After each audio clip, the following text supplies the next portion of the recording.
Good morning, class. Welcome to another day of school. We're at that hump day, right in the middle of the week.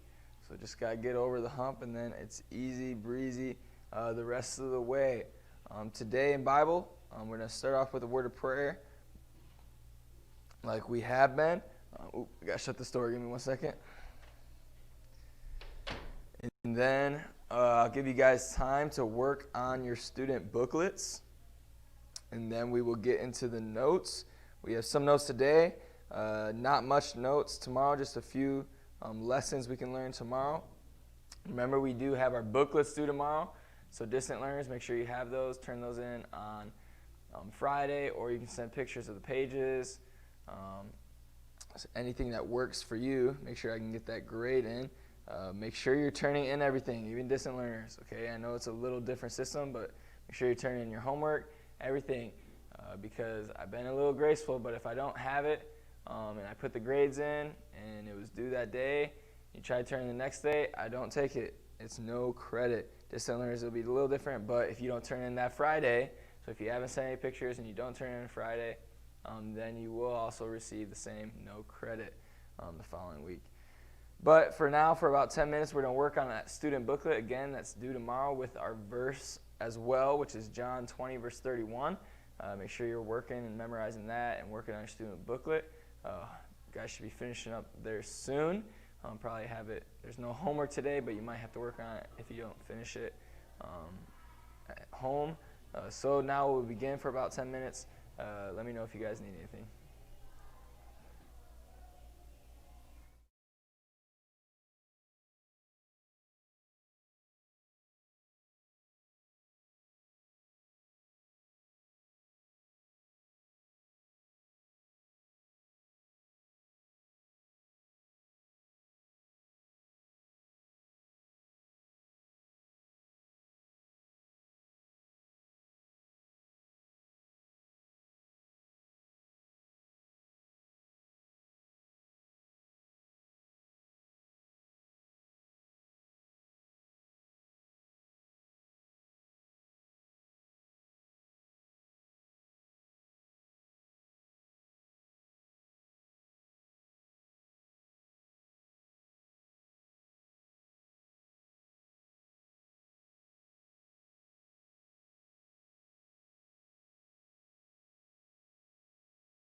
right. You can put those booklets away. Hopefully you're using your time diligently and you're able to get most of that done in class. Probably have to work on it a little bit. But let me pull up some slides. And we will begin. Yesterday we were talking about the 4 Passovers and the importance of those. Which Passover did Christ not attend? Which one did he not attend or he was not present for? You say it out loud, you think in your mind. Just a little review. It was the 3rd Passover. John 6:4, Jesus did not attend. What was he doing instead of attending it? He was doing a great miracle. He was doing the feeding of the 5,000. The feeding of the 5,000. But we were talking about those and the importance of those. Jesus saying what he's Lord of. Jesus is Lord of the temple. Jesus is Lord of the Sabbath. Remember, he's not bound. He's not bound by man's law. Jesus, again, he didn't attend the 3rd one. Then Jesus is Lord of life. He has power over death. The question that was presented and asked, is he Lord of your life? Is he in control and is he supreme in your heart and in your life? That's what we were talking about yesterday, the importance of knowing Christ as your Savior and knowing him. I got to plug in my computer real quick. I guess it did not charge last night, so let me do that. And then we will begin. Not too many notes today. We're covering some timelines. So you might have to do a little drawing yourself quickly. But that's all right. Let me pop that up there for you guys.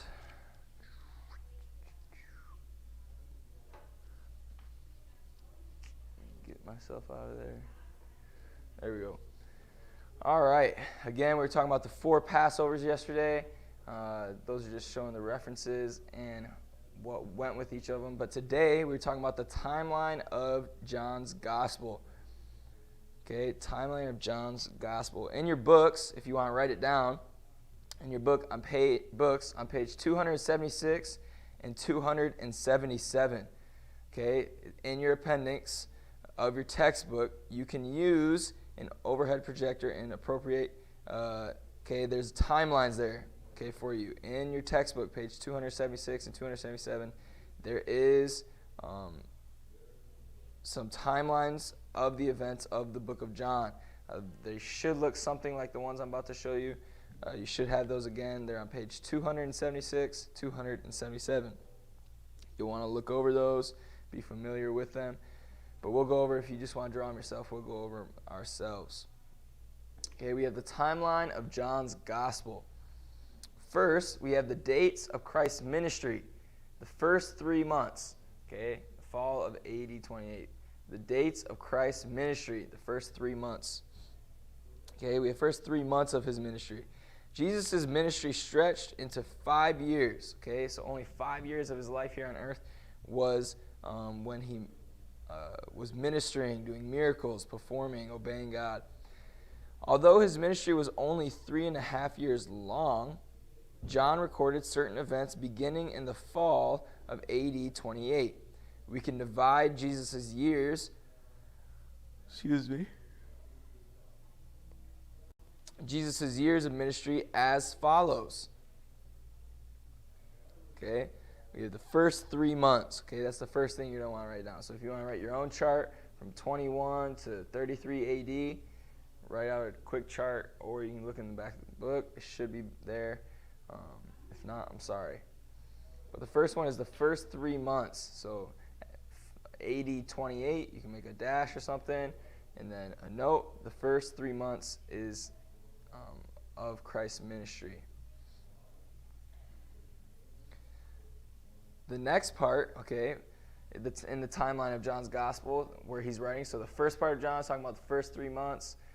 Then the second, like he goes into the first year of Christ's ministry. First year is where beginning our January. Okay, so from 29 to 30 AD.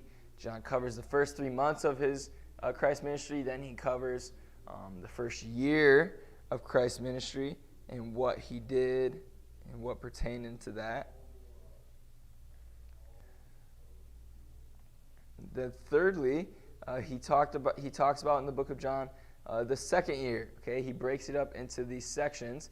Then you have the second year, starting in AD 30 to AD 31, the second year of Christ's ministry. And it only makes sense. Okay, you don't want to write down these dates as well. So you have first 3 months was the fall of AD 28. And then the first year began in the beginning of the year AD 29 to 30. The second year was from 30 to 31. And then you have the third year is AD 31.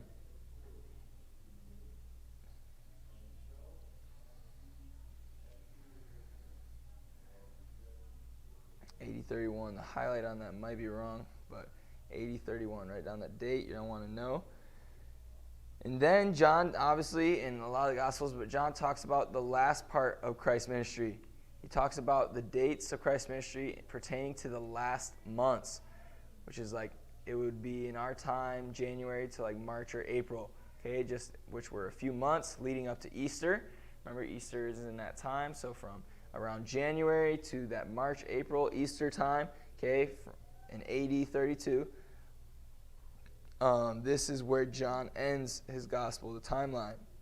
So John starts his gospel he starts it with not the birth, but the first 3 months, and you have the first year, second year, third year, and then the last few months in his dying and who he was.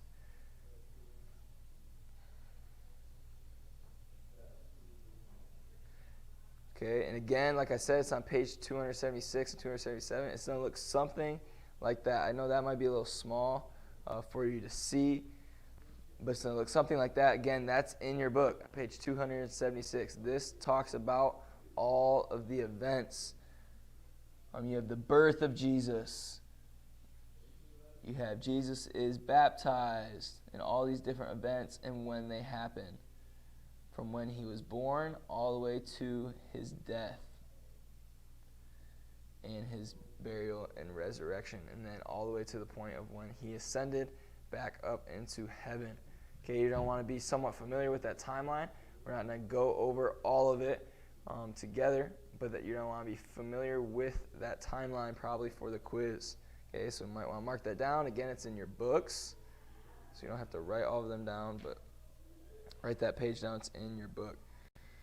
Okay, so we have the dates of Christ's ministry. Okay, you don't want to know AD 28, the fall of AD 28, AD 29, AD 30 is the second year, AD 31 is the third year, and then you have the last months, which is around January to March or April, which is in AD 32. Okay, then we have the dates of the events that John recorded. So John, remember, he only recorded certain events, but we have the dates of the events that John recorded or records. There's a gap of time between chapters and verses. There's a gap in time. Okay? So we have from John 2, chapter 2, verse 12, and John 2, verse 13, right? You think it's just back to back, like it's in the same time period, right? If you have chapter 2, verse 12, and chapter 2, verse 13, verse to verse, you think it's just slowly moving on his life. But really, in between just those two verses, there's a gap of 5 months. There's a gap of 5 months. Okay, so you don't want to know there's gaps of time between chapters and verses. Then you might want to write these down. So between chapter 2, verse 12 and chapter 2, verse 13, there's a gap of 5 months. Then between chapters 4 and 5, there's a gap of nearly 1 year. So between chapters 4 and 5, there's almost a gap of nearly 1 year.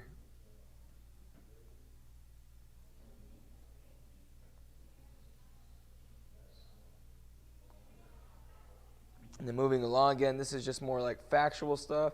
We're not getting into any like deep or biblical things, but this is just going over that timeline. So a lot of facts, a lot of times, and numbers you don't want to write down. Then between chapters 5 and 6, we have another gap of 1 year. Okay, so you read chapter 5, right, and then you go into chapter 6. There's a whole year in between that. There's a whole year in between that. So between 5 and 6, there's a gap of 1 year.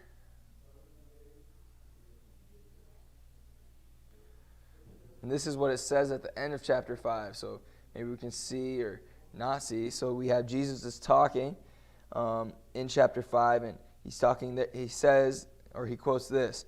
So there he was talking, and he says, "Therefore the Jews sought the more to kill him, because he not only had broken the Sabbath, but said also that God was his Father, making himself equal with God." So they're accusing Jesus.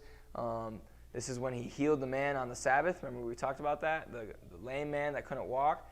They're accusing him for breaking the law. Hey, he worked, he did something on the Sabbath. But not only that, he's also saying he's the Son of God. Okay, that's a blasphemy, they were saying. And Jesus replied, and there's a long trail of verses. I'm not going to read all of them. But this is part of it. In John 5, verse 31, it says, "If I bear witness of myself, my witness is not true. There's another that beareth witness of me, and I know that the witness which he witnesseth of me is true. Ye sent unto John, and he bare witness unto the truth. But I receive not testimony from man, but these things I say, that ye might be saved. He was a burning and a shining light, and ye were willing for a season to rejoice in his light. But I have greater witness than that of John, for the words which the Father hath given me to finish, the same works that I do, bear witness of me, that the Father hath sent me. And the Father himself, which hath sent me, hath borne witness of me. Ye have neither heard his voice at any time, nor seen his shape." Okay, he's just talking about how he is the Son of God, and they didn't believe him, and they thought it was blasphemous. But it goes, and the last verse says, "But if ye believe not his writings, how shall ye believe my words?" Saying if they don't believe even the old law and prophets of Moses, why are they even going to believe Jesus, the Son of God, being right in front of them, believe his words? And then right after that, so that's chapter 5, we go right into chapter 6, and it says, "After these things, Jesus went over the Sea of Galilee, which is in the Sea of Tiberias." Okay, so it kind of just has like a transition verse in the beginning of chapter 6. But like we think it's like, oh, he was here with these guys, and he was saying, and he healed this man, and he was telling him the Son of God. And then the next chapter says, after these things, so after he did them, he went into the Sea of Galilee. We think it's like boom, boom. But really there's a year in between that, a gap of 1 year. Then we have between chapters 6 and 7. Chapter 6 and 7, we have a silence of 6 months. A silence of 6 months. So again, at the end of chapter 6, it says this. "Then said Jesus," so he's talking to his 12 disciples, talking about the Spirit and how it can be quickened, but also how it can be quenched. And then verse 67 says, "Then said Jesus unto the 12 disciples, Will ye also go away? Then Simon Peter answered him, Lord, to whom shall we go? Thou hast the words of eternal life, and we believe and are sure that thou art that Christ, the Son of the living God. Jesus answered them, Have not I chosen you 12, and one of you is a devil? He spake of Judas Iscariot, the son of Simon, for he it was that should betray him, being one of the 12. Okay, so he didn't tell everyone who would betray him, but he was telling them, have not I chosen you 12? So he loved these 12. He handpicked these 12 men and disciples, but one would betray him.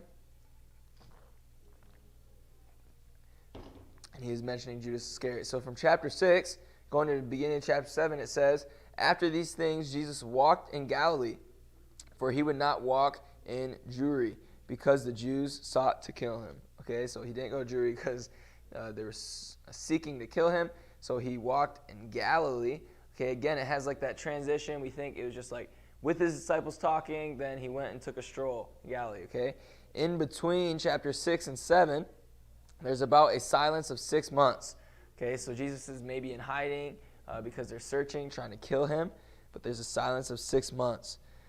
Then we have again between two verses, between chapter 10, John chapter 10 and verse 21, and John chapter 10 and verse 22, there's about a gap of 3 months. So John 10, 21 and 22, it says this. Others said, "These are not the words of him that hath a devil. Can a devil open the eyes of the blind?" Okay, so they're asking a question to Jesus. And then verse 22 says this.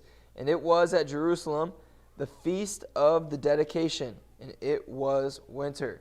Okay, so from 21 to 22, okay, so we have this question to Jesus and to the from the people, and then we have this statement saying, and it was at Jerusalem the feast of the dedication, and it was winter. Okay, there's about, between those two verses, there's about a 3-month gap. So maybe the beginning of it was maybe like fall type season, and then 3 months later, then it was winter. And not only, so this is all in chapter 10, again, so in John chapter 10 verse 39, another one, in John chapter 10 verse 40, there's about a silence of 2 months. These verses say this, therefore they sought again to take him, but he escaped out of their hand. Again, they're searching, they're trying to seek, find, and kill. And then verse 40 says, and went away again beyond Jordan into the place where John at first baptized, and there he abode. Okay, so they tried to take him, he ran, so then there's about a silence of 2 months, and then it says Jesus went to where John baptized him, and he abode there. He stayed there for a while. And then lastly, chapter 11 and John chapter 12, there's about a silence of 2 or 3 months. Again, end of 11, it says, now both the chief priests and the Pharisees had given a commandment that if any man knew where he were, he should show it, that they might take him. So this is where the Pharisees and the priests were trying to offer money so someone would give up Jesus. And then the beginning of chapter 12 says, then Jesus, 6 days before the Passover, came to Bethany, where Lazarus was, which he had been dead, whom he raised from the dead. Okay, so Jesus came 6 days later, but between those two chapters, about a silence of 2 or 3 months. Okay, we have a few more things to go over in the notes. So that was, again, just like a timeline, so you could kind of see the difference of the chapters. But a few more things, then we'll be done. We have the bulk of John's gospel. Okay, question. With which month does the bulk of John's gospel deal? Okay, which months? Okay, we kind of mentioned it in those verses, which months, or in the content I just gave you, which months do the book of John primarily deal with, the bulk of it? Well, March and April would be a good guess. Certainly that's the time where he was crucified. He died 3 days later. Easter, he rose again. So especially March and April, AD 32, right? We were in that time period for a long time. The Jews call this month Nisan, or Nisan. That's in your notes right there, or Nisan, however it's pronounced. I think it's one of those. Sorry. But it deals mostly with the month Nisan. And this Nisan month is that time of March and April of AD 32. Okay, so you don't want to write those two notes down. It deals mostly with the year 82 and the month Nisan, which is like that March-April time. The vast majority of the book, chapters 13 to 20, so our next note, 13 to 20, deals with the last day of Christ's life before his death on the cross. So from chapters 13 all the way to chapters 20, deal with those last day, or deals with the last day of Christ's life. Okay. Remember, we see the mention of events happening in March and April in AD 29, AD 30, and AD 32. They're always mentioning this time period of March and April.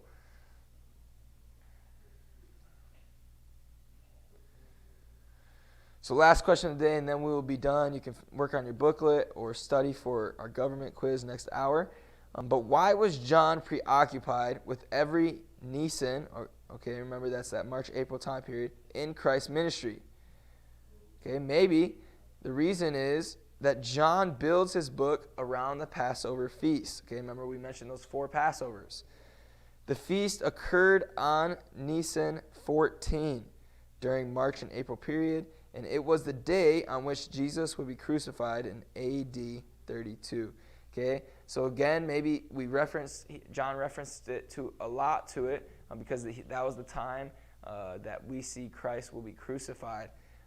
And we have Passovers during those times. So John, a lot of his writing is during those months and time period called Nisan, which is that March and April time period. Again, today was kind of more informational. It was just talking about this timeline of John quickly.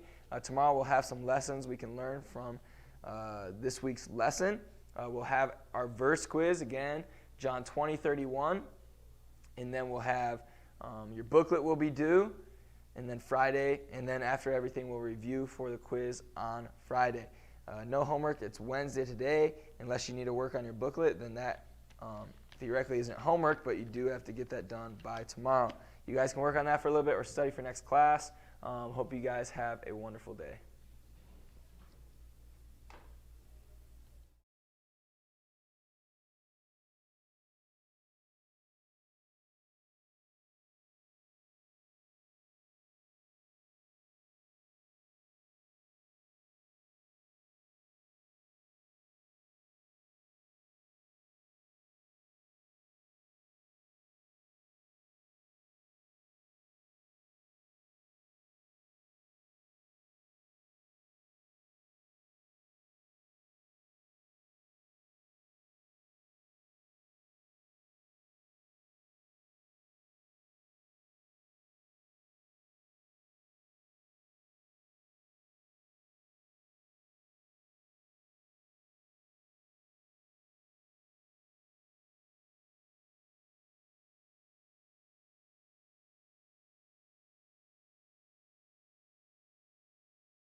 Welcome students and distant learners.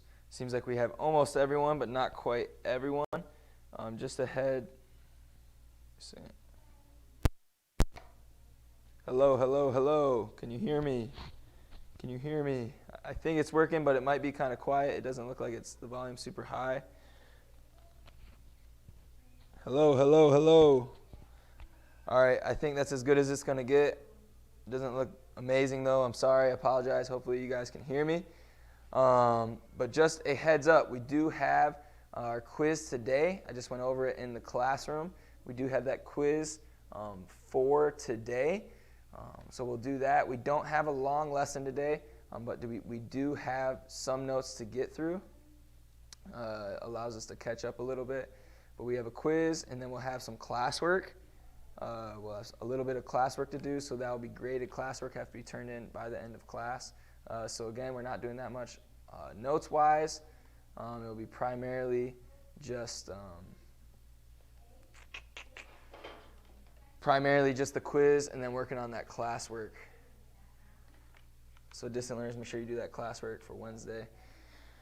Yesterday, we talked about, last thing, we kind of just covered it when I was down there, so I don't really want to go over all of it again. We were just talking about the different sets of government, how it began. We had like the House of Burgesses, the first representative assembly in the colonies. Where was this established? Maybe that's a bonus. It's Jamestown, Virginia. We talked about a unicameral, which is a one-house legislator, and then a bicameral, which is a two-house legislator. We have the upper house and the lower house, right? Upper house is like the members that were appointed by the crown or the proprietor, and the lower house is like the representatives of the public or like representatives of the people.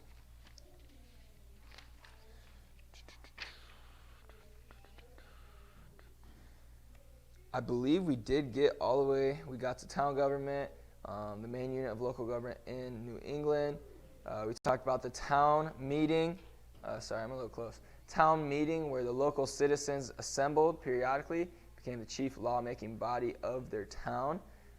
And then last thing we talked about yesterday was the county, the local unit of government in the southern colonies. I believe, again, that's a question that might be on the quiz, so we're going to want to know that. So again, today we're not really going over many notes. We'll go over a few, just so we can get a few notes in, but we're not really going over many. We have a little more notes to go through. We'll probably finish those on Friday. We'll have some homework tomorrow and Friday as well. And then we'll probably review on Monday, and then it looks like we'll probably have a test next week on Tuesday. I know that's a little ahead, but just give you a heads up. But let's cover some notes today, just a few, and we will get into it. Again, we ended with county, with like that local government. Okay, today we're talking about a little bit still with that. We have the middle colonies adopted either town or county government, or a combination of the two. Again, we have town government when you have like town meeting system. Local citizens would assemble periodically to become the chief lawmaking body of their town, or you have that county government, which is where a local unit of government was the county. The county was the first, Virginia was the first to use that. Again, you have a local unit, whereas the town government, you just have a main unit of local government. Ooh, everything froze. Give me 1 second, my laptop froze on me. What's going on? There we go. Here, let me throw those slides up for you.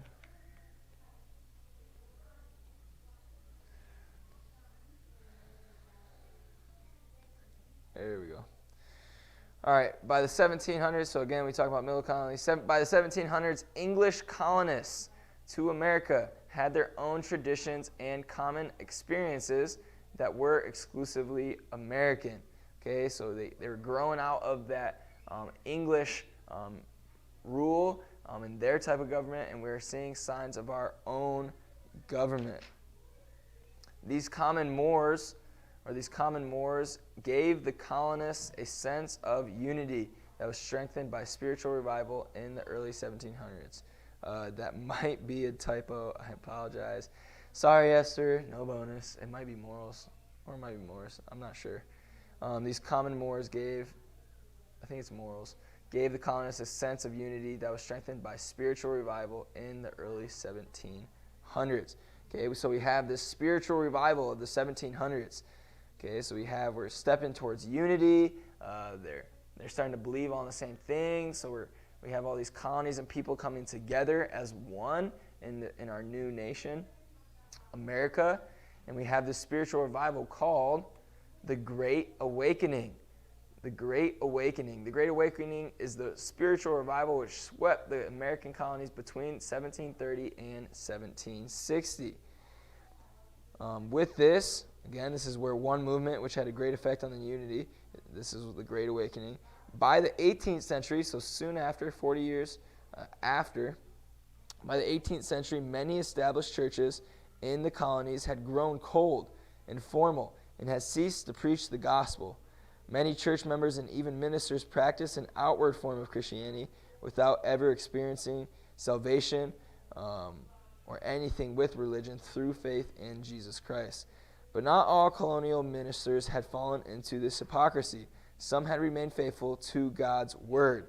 Okay, so through this Great Awakening, through this time that our nation was going through, a lot of ministers, it was just kind of like an hour show. Like we would try to, kind of like a Catholic base where we would try to, which is from England and originally from Rome, but we have this works thing. We'd want to look good, do good, but we really never believed in our heart and trust in Christ as our Savior and make it personal and make it an actual life, personal effect in our life. But there's two men that really, God was still stirring in their heart and working in their lives, and they became evangelists and preachers of the gospel and tried to become that light to a dying nation. So we have Jonathan Edwards and George Whitefield, or Whitefield, that's how you spell it, but Whitefield. These men, they were used by God to bring revival to the American colonies, resulting in the conversion of thousands of souls. And this is with the Great Awakening. God brought revival to the American colonies, again, reviving a bunch of souls. Of course, not everyone that heard the preaching of God's word was truly converted, but few were affected by the truths they heard. As a result, biblical principles played a major role in the development of American beliefs regarding religion, economics, and politics. So this Great Awakening that we're talking about furthered the cause of religious freedom, but by reviving the New Testament concept of local churches supported by converted churches members rather than by the government. Okay, so this Great Awakening and these men opened the eyes to our nation, or to the early world of America, and it was bringing new ideas and thoughts of religious, bringing back that thought of religious freedom, where the church was not run by the government or by England or by anyone else, but it was run by the people and by the pastor of the church. But again, this was all started by Jonathan Edwards and George Whitefield, the Great Awakening. So this idea is called the separation of church and state. Even in today, our government, right? I mentioned this before, but we're seeing where that freedom and that part of our Constitution is being taken away somewhat. Certainly in California, you can see that, where although it is smart to be safe, don't get me wrong, it's smart to be safe. You don't want to jeopardize anyone's life, because it's also the job of the church to protect its flock. But we're not going to get into all that biblical theology stuff. Maybe another day in Bible or something. One day we'll talk about stuff. But we have the philosophy and constitution of separation of church and state, which is the idea that the church and the government should be separate institutions, meaning the government will run the country, but the church will run the church. That the church is to be run and build standards and rules based off of the Bible, and that's how we should live our life. Okay, this is the last note we're going to do for today, and then we'll take that quiz. Make sure you turn in your homework from last night. Should have already been turned in on the table in front. But I'll come down there, hand out the quiz. Distant learners, you'll just take the quiz at home. Make sure, again, you send that to me, and keep the hard copy and turn those in every Friday, and we will get your grades in. Hopefully, distant learners can come back soon. We're really looking forward to get to meet you and socialize and build relationships more as you can come to campus, maybe in the next couple weeks as our county is opening up more. But last note we're going to do today is many colonists began to realize that true Christianity needs no government support. That true Christianity does not need government support. People who had experienced the power of God through conversion or salvation gladly assembled together with other believers and gave cheerfully and voluntarily of their tithes and offerings. The Great Awakening also helped to reinforce the values which led to the economic freedom and capitalism in the United States. Through Bible study, many Americans rediscovered their Puritan roots. Remember, the whole purpose, people came over to America, that religious freedom. They lost track of that. So maybe they researched, they read the Bible, and they went back to that Christian roots, which taught hard work and careful stewardship of one's property. They took seriously the biblical teaching to waste not and to be diligent with their time and with their work. But with that, they also upheld the value of honesty and trustworthiness in carrying out their business transactions. So people were honorable, they're trustworthy. This belief in self-reliance and the individual's responsibility for his own welfare was consistent with the new capitalism that was developing during the mid-1700s. Okay, all this was happening during this time where our unity was being moved forward away from England, and we had this great awakening, and we're starting to grow in our own and starting to grow off the Bible rather than just obeying the government and the authority of England and those who wanted to rule, the proprietors. We're starting to become our own nation. Okay, and we're going to see tomorrow, we're going to see how we're affected in the early efforts of our political union with the Bible and our union as in government as a nation, and then we're going to see how our nation was born. But again, okay, review until I get down there. Distant learners, you can take that quiz, send that to me. I can get graded today, and make sure you keep that hard copy and turn every hard copy in on Friday. But you guys can study for a few more minutes before I get down there. We'll take that quiz, and then we'll be done for the day. I'll give you some classwork as well. That will be due. Shouldn't be hard. It's only like 3 questions, and you can get an easy A on that as well. But all right, I'll see you soon.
All right, guys, we're going to get started on consumer math today. Today we're going to do our retake of quiz number 1. If you're watching online, I already emailed that to you, so you can do that. It's a Word document, so you can type your answers in and then email it back to me, and I'll get your great stuff graded. But before we go through and take this retake of quiz number 1, we're going to go over some of the stuff for your test tomorrow. So go ahead and get a piece of paper and a pen out, or a pencil, and I'm going to give you some of the stuff you need to know for your test tomorrow. So the first thing you need to know is what is a registration fee? What is a registration fee? What does that cover? You need to know what an installment charge is. What an installment charge is. You also need to know the definition of a lease. Know the definition of a lease. You need to know what auto insurance covers as far as damage to another person's what. What does auto insurance cover?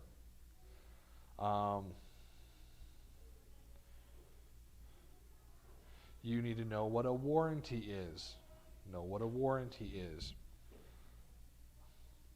You also need to know how to find the average of numbers. You need to know how to round off to the nearest cent, round to the nearest whole percent. You got some division, writing decimals as percents, finding percent of a number.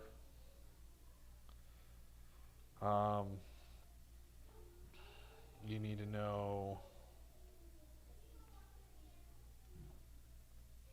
how to find the installment charge, and how to find sales tax. Okay, you need to know how to find the premium of your insurance. Okay, so what it's going to do is it's going to give you liability, comprehensive, and collision, how much you're paying for all 3 of those. Then you have to add them up, and that was going to be your premium for that amount of time. You need to know how to find the cost of a car.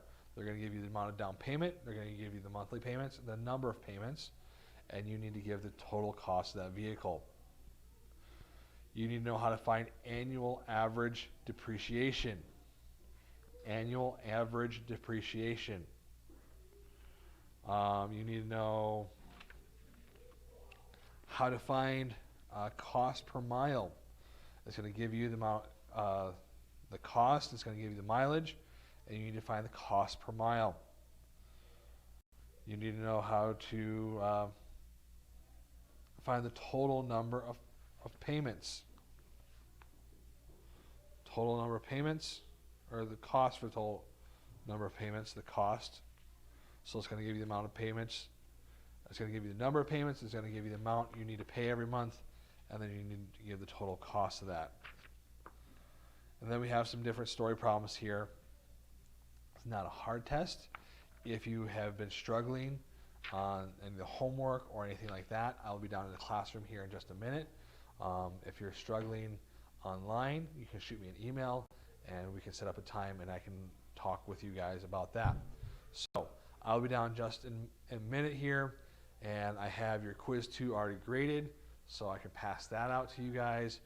Your quiz 3 I have pulled. That's going to be as like a study guide for you guys, so you can work on that. It's going to give you some problems to look at, some of the problems I talked about here right now that you're going to have for your test tomorrow. And then I'm also going to be down and give you your quiz 1 retake. So I will see you guys in just a couple minutes.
Okay, class, we are going to get right into the lesson today. We do have our poem quiz today, so make sure that you guys have studied for that. I hope you guys have studied for that. Go ahead and take out your grammar books and your grammar handouts, your workbooks and your handouts. Yesterday we learned the part of speech about the adjectives, okay? For those of you who are on distant learning, please comment that you are with us today during this hour, okay? All right, adjectives, go ahead and turn back to page number 18, sorry, page number 18 in your handouts, okay? An adjective is a word that describes or modifies a noun or a pronoun, okay? We saw that this was which one, what kind, how many, how much, whose, okay? These are the questions that an adjective asks. Next, examples of adjectives. We saw answers what kind, food, yummy food, which ones, those shoes, 7 days, how many days, 7, how much grace, abundant grace, whose computer, his computer, and whose book, Billy's book. Okay, those are examples of the questions of adjectives. All right. Next are proper adjectives. We saw that these are proper nouns used as proper adjectives. So these would be the title, or proper nouns used as an adjective. So like Hawaiian, Hawaii, Hawaiian pineapples. What kind of pineapples? Hawaiian. Christmas is your noun. Christmas program, that answers what type of program or what kind of program, which is the Christmas program. We looked at the articles, a, and the. Okay, these are used as an adjective. These are describing which tree, or what tree, a tree, or the tree, okay? Those are used as adjectives. We looked at indefinite articles, which are a and the, and. That's kind of a tongue twister, a and. These refer to someone or something as merely one among others of the same class. So an example of this would be, okay, a group of trees. The tree would be indicating one specific tree.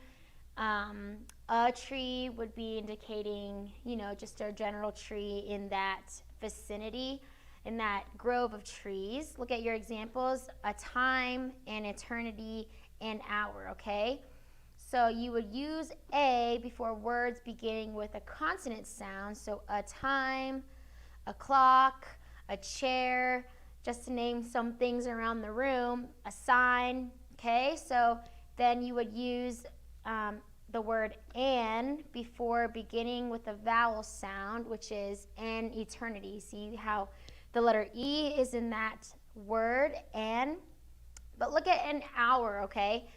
Even though hour is spelled with an H, which is a consonant, since the sound is a vowel sound, so a as in A or O, hour, however you spell hour, or sound hour, it has a vowel sound, so you would still use the word an, okay?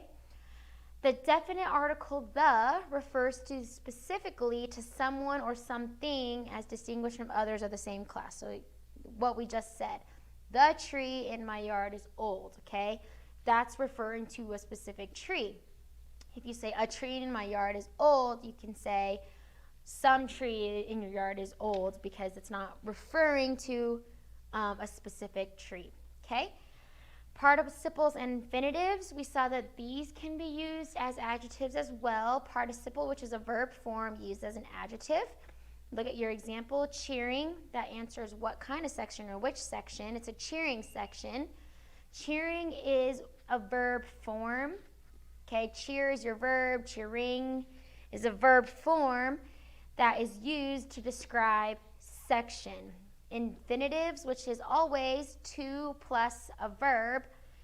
that is a verb form that can also be used as an adjective. The team to beat is the Lakers, okay? They got beat last night, but the team to beat is the Lakers. So to beat is going back to team, all right? Let's go ahead and talk about adverbs, all right? So Mr. Coral should pass out the parts of an adverb that I gave him this morning, or that I sent one of my students to give him. So there's another handout. Let me go ahead and send that real quick to our distant learners. But if you look at the adverb, okay, an adverb is a word that modifies a verb or another adverb, okay? Distant learners, can you just follow along for a second in the slides? I'll try to explain it to you, but I'll send that to you in a second. An adverb are words that modify a verb, adjectives, and other adverbs, okay? So we saw the adjectives describe a noun, a pronoun.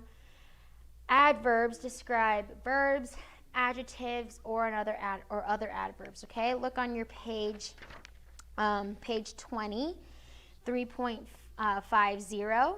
It usually answers the questions where, when, how often, to what extent, okay? So we saw the adjectives answer the questions: which one, what kind, how many, how much, whose. That's what adjectives answer, but adverbs, they answer where, when, how often, to what extent, okay? A modifier makes the meaning of another word more specific. So look at your examples, okay? Look there. There is an adverb because it's telling you where to look, okay? Work now. So now is your adverb because it's telling you when to look, right?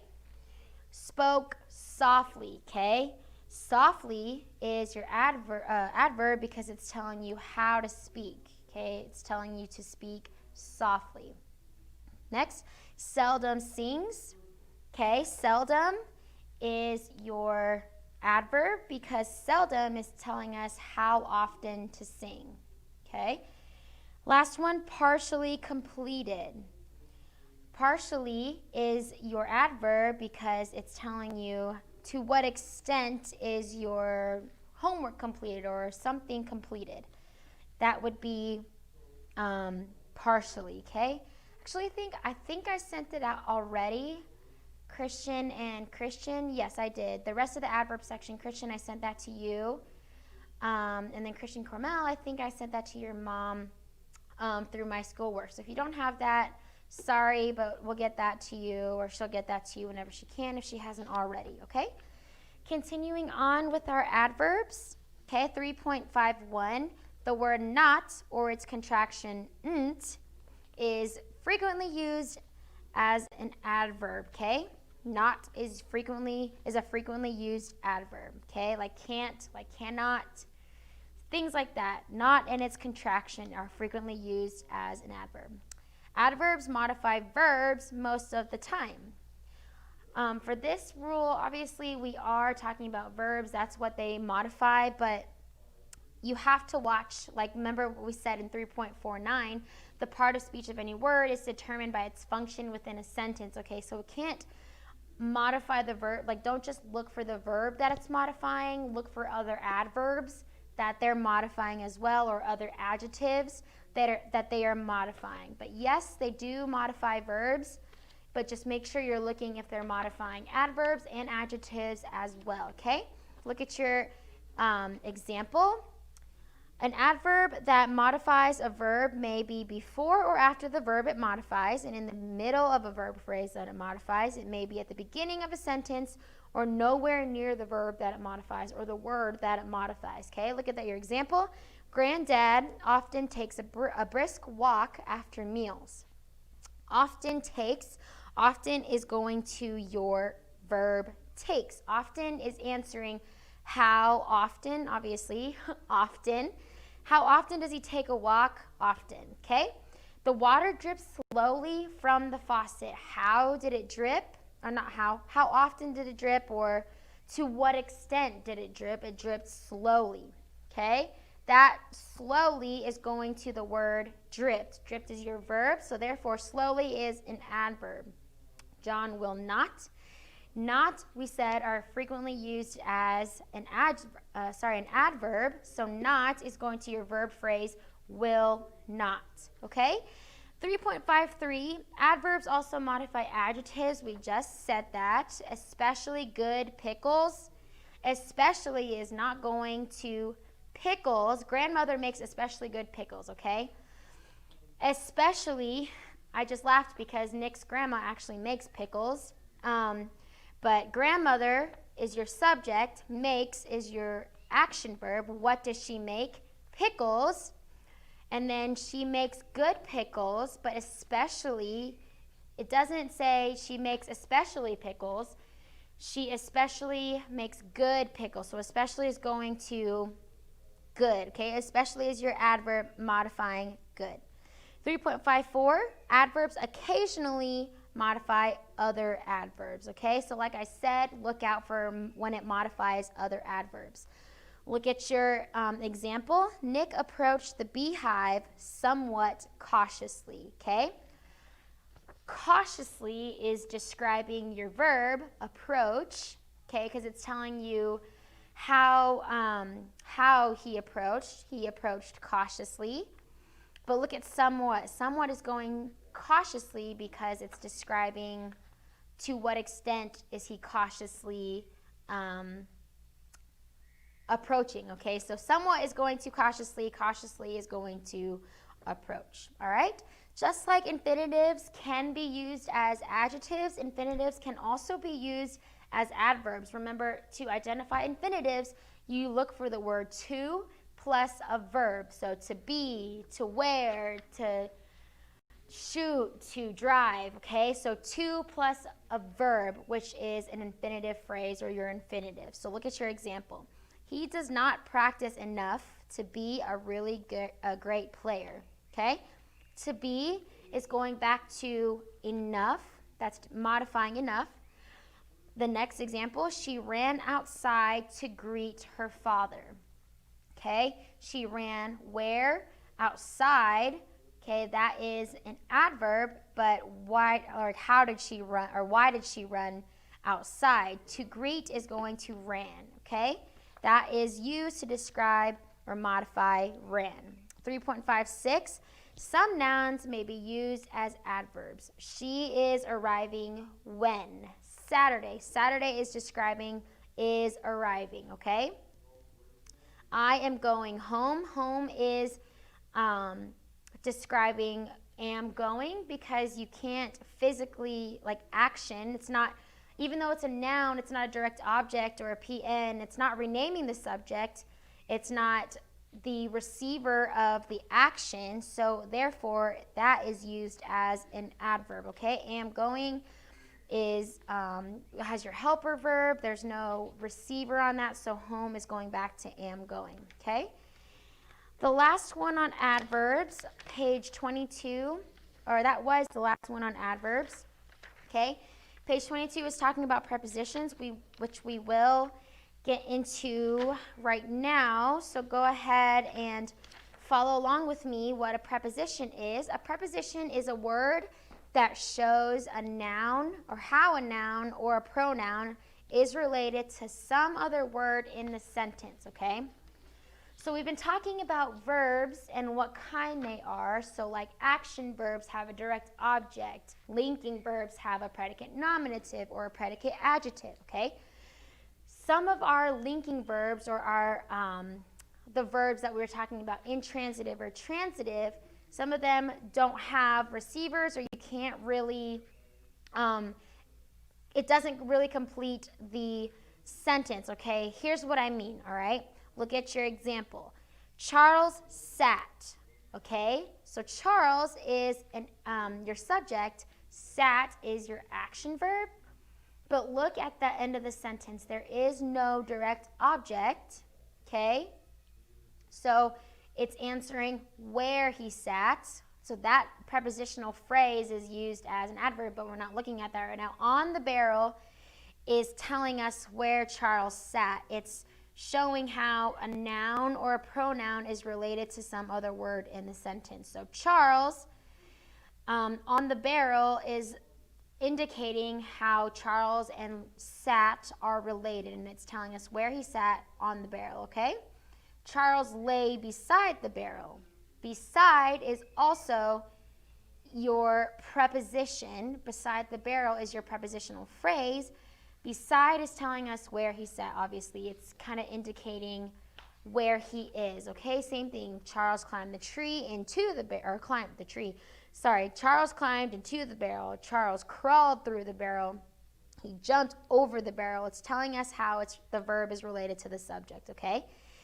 The prepositions on, beside, into, through, and over show how the word Charles is related to the noun barrel. I just said that. Frequently used prepositions: about, aboard, about, above, across, after, against, along, amid, around, at. Different ones like that. It's just telling us where things are and how things are related. Like the subject is related to the noun, how the subject is related to the verb, or something like that. That's telling us relation, okay? So that's your key word when you're thinking of prepositions. It shows us how it's related to some other word in the sentence, okay? 3.58, some prepositions are compound. So according to, by way of, in front of, in spite of, okay? So it's still telling us relation to another word, but rather than having one word, it is a few words or two words, different things like that. So watch out for those when you're trying to find a prepositional phrase in a sentence. Okay, 3.59, a prepositional phrase consists of a preposition, its noun or pronoun object, and any modifiers of the object. Okay, so look at your example. The moonlight shone through the open window. Okay, through is telling us where the moonlight shone. Okay, it's relating how the moonlight is related to the window, but through is your preposition. The is going to window, open is going to window. Those are adjectives, and then window is your noun that is used as the object of the preposition, or the OP, okay? The window is your object. 3.60, the object of a preposition is the noun or pronoun that completes the prepositional phrase. We just said this. A preposition must always have an object. He maketh me to lie down in green pastures, okay? You guys see that? To lie down is your infinitive phrase, but look at a preposition within that phrase, okay? In is your preposition.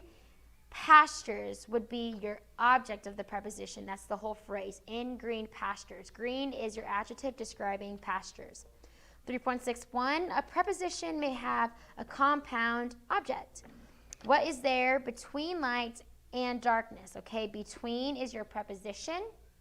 Fellowship is your subject of the sentence, but between is showing us the relation between fellowship and light and darkness. So light, darkness, those are both your object of the prepositions. Many of the words in the preposition list under 3.57 can also be used as adverbs. Like I just said, those prepositions are telling us where things are in relation to the verb. Okay, so where is he? On the barrel. Where is he laying? Beside the barrel. Where did he climb? Into the barrel. You know what I mean? So just different things like that. That can also be used as an adverb. Okay, so look out for those. Prepositions can be also used as an adverb. All right, let's look at conjunctions. A conjunction is a word or group of words that join words, phrases, or clauses, okay? These ones are kind of simple. They're really almost clear indicators of what they can be. The word and is a conjunction. The word but is a conjunction. It's just kind of joining words, phrases, or clauses together, okay? 3.64. There are two main classes of conjunctions, coordinating and subordinating, all right? Let's look at coordinating conjunctions. Coordinating conjunctions join words, phrases, or clauses of equal grammatical rank, okay? These are common coordinating conjunctions, and, but, or, nor, for, and yet, okay? We'll go over a lot more of these tomorrow, as well in preparation for your quiz on Friday, which is over parts of speech. But the last thing is subordinated conjunctions. They join clauses of unequal grammatical ranks. These are after, although, as if, as much as long as soon as, different things like that. Your example, though he slay me, yet I will trust him. Though is a subordinated conjunction joining he slay me, I will trust him, okay?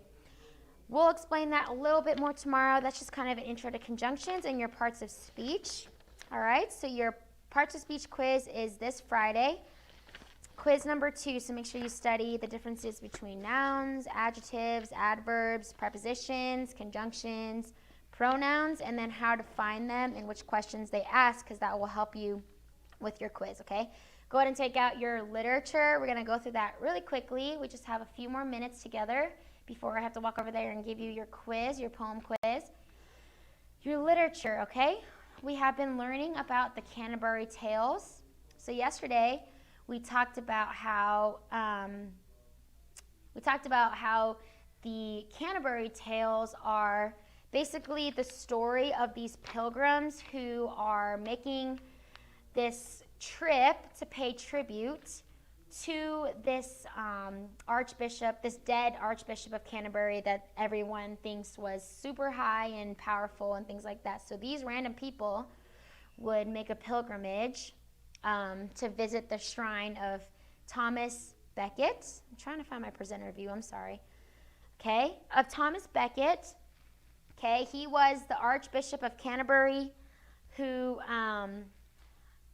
died, and people were paying tribute to him, okay? So go ahead and take out your literature books. Let me take out my literature book. All right. So let's go over from Canterbury Tales like we were talking about yesterday. So we talked about the 3 kinds, or some different pilgrims. So the knight, remember he was the knight of perfection.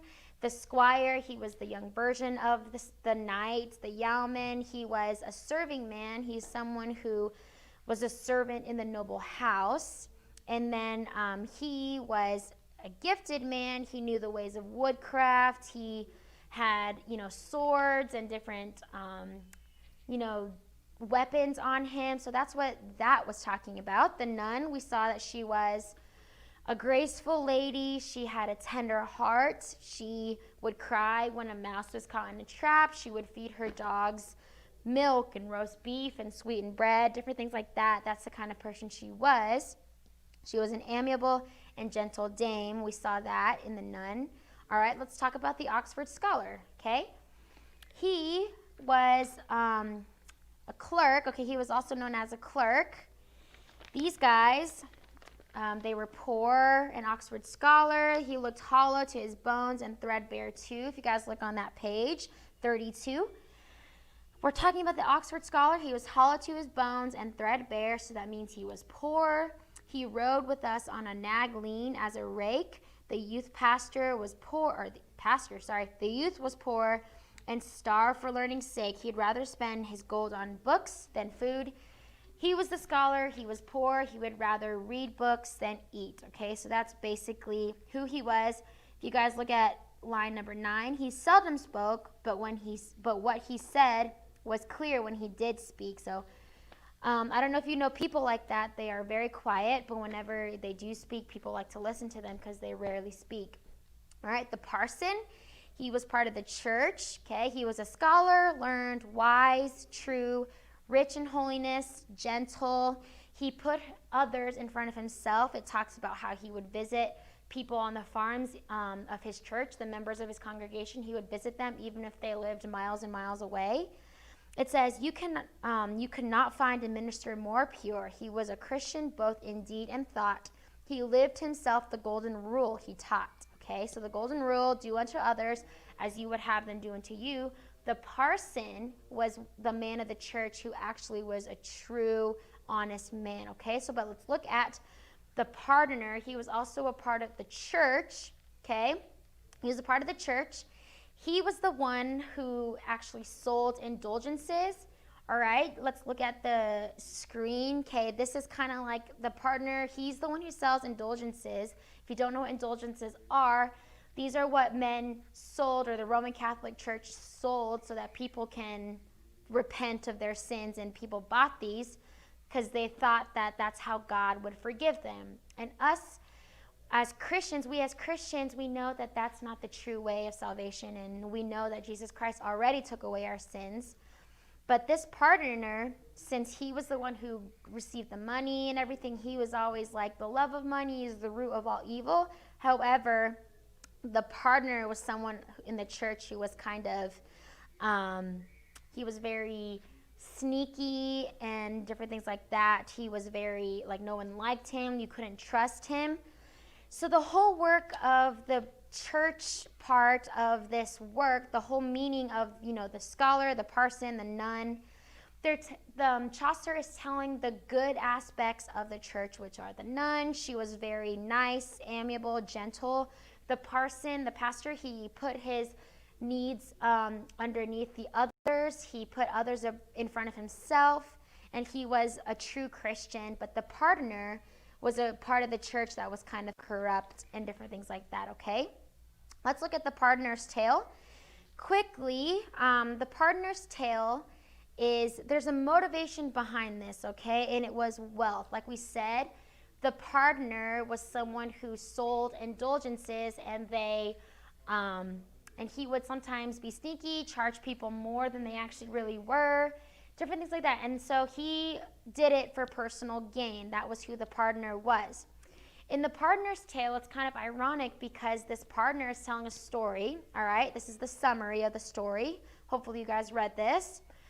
The summary of the story is these men, the partner is telling the story of three men. They're sitting in a town, okay, or a tavern, and they're gambling and they're drinking, and then when they heard a bell ring in the distance, it was signaling someone being carried to their grave because of the Black Death, or in that case, it was the Black Plague, okay? So these drunk men, they decide to kill this person, Death, who has been taking away lives, okay? And one of the men inquires, the people there, they were like, who is the one that died?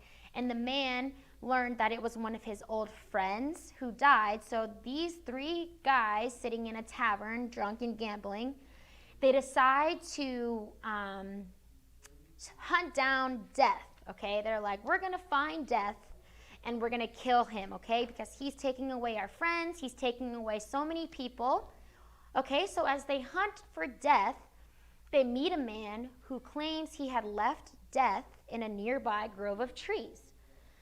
So these guys are like, okay, well, let's go find him. So they went to go look for Death, but while they were looking for this man, or this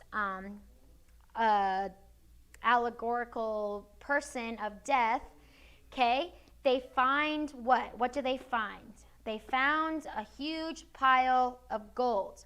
All right, under the oak tree. At the foot of an oak tree, they find a huge pile of gold. So then they found this huge pile of gold, and they forgot all about Death, all right? So they made plans to carry the gold away that night, all right? So one of the youngest men, they told him to go back to town, buy food and drink, because they're going to stay there all day to wait for nightfall to move the gold, all right? So they sent him to get food and drink to wait for nightfall. So the youngest man, he's sent back to town. When he is gone, the other two guys, they're like, we should kill him. Literally. They were like, we should kill him so that we can keep his share of the gold. So they decide to keep him, but ironically, the man who went to go get the food and the drink, the wine, he says, I should kill them because I want their gold. So what he does was he goes and he buys poison. All right, he buys poison, and then he poisons the drink, and he poisons the food, and then he just keeps one for himself because he's like, I'm going to drink this after I kill them. So when he gets back to the grove, obviously they follow through with their plan, and they kill him, okay? So they kill him, and then these two men, they're like, we killed him, we get the gold, let's eat, drink, and be merry. So what did they do?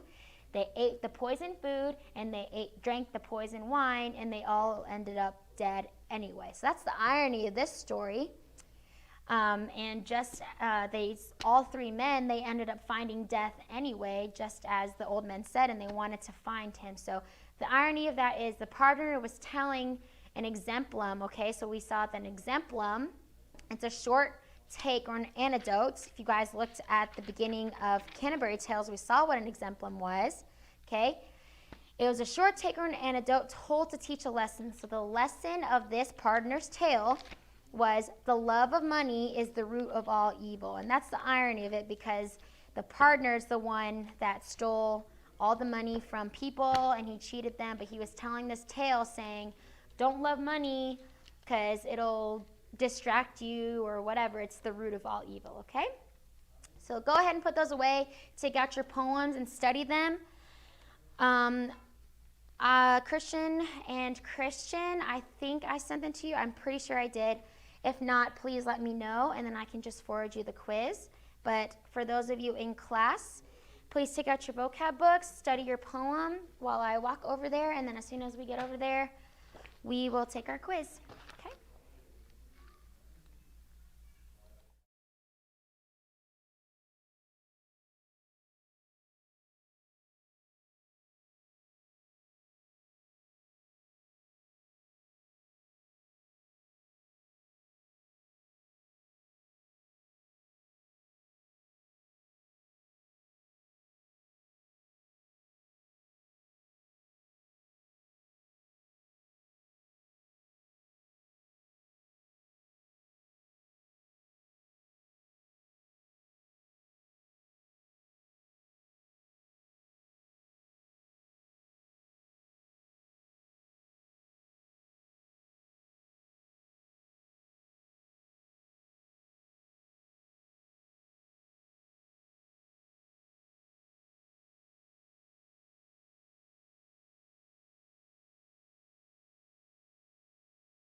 All right.